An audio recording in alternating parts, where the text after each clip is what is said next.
मैं शारदा विष्णु पुराण का चौथे अंश का 10वां अध्याय आरंभ कर रही हूँ। నేను శారదాని విష్ణు పురాణంలోని పదో అధ్యాయంలోన పద చతుర్థ अंशंलोना 10 अध्याय स्टार्ट చేస్తున్నాను। ययाति चरित्र श्री पराशर जी ने कहा, नहुषु से यति, ययाति, संयाति, आयाति, वियाति और कृति नामक 6 बलशाली पुत्र उत्पन्न हुए। यति को राज्य की इच्छा न थी, सो ययाति राजा हुए। उसने शुक्राचार्य की पुत्री देवयानी और वर्ष पर्वा की पुत्री शर्मिष्ठा से विवाह किया। देवयानी ने यदु और तुर्वसु की उत्पत्ति हुई तथा शर्मिष्ठा से द्रुहयु, अनु और पुरु उत्पन्न हुए। राजा ययाति को शुक्राचार्य ने श्राप दे दिया, जिस कारण उन्हें असमय ही वृद्धावस्था ने घेर लिए।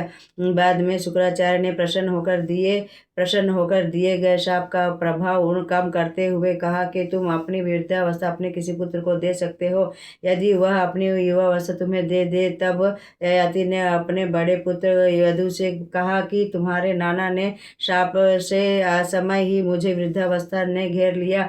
मेरी वृद्धावस्था तुम ले लो, मैं अभी विषय भोगों से तृप्त नहीं हूँ। किंतु यदु ने पिता के कहने पर वृद्धावस्था ग्रहण करना न चाहा। तब ययाति ने उसे शाप देकर कहा, तेरी संतान राज्य पद योग्य नहीं होगी। फिर उन्होंने तरुआसु, द्रुहायु और अनु से भी वही वचन कहे। उन सभी ने भी अस्वीकार कर दिया। तब राजा ययाति ने उन्हें भी शाप दे दिया।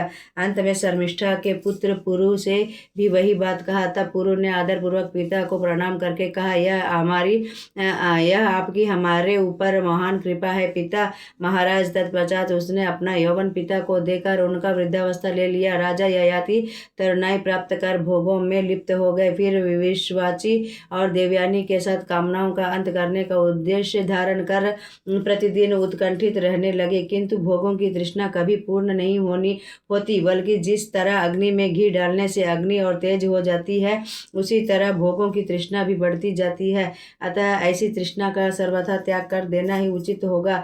यह 1000 वर्ष व्यतीत हो जाने के उपरांत भी मेरी कामना पूर्ववत बनी हुई है।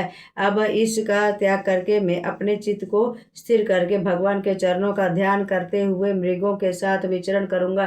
तत्पश्चात उन्होंने पुरु के अपनी वृद्धावस्था वापस ले लिया और उसे राज्य पद प्रदान करके स्वयं वन को चले गए। उन्होंने दक्षिण पूर्व में तुर्वसु को, पश्चिम में द्रुहयु को, दक्षिण में यदु को, उत्तर में अनु को मांडलिक पद प्रदान कर पुरु को समस्त भूमंडल का राज्य पद प्रदान किया।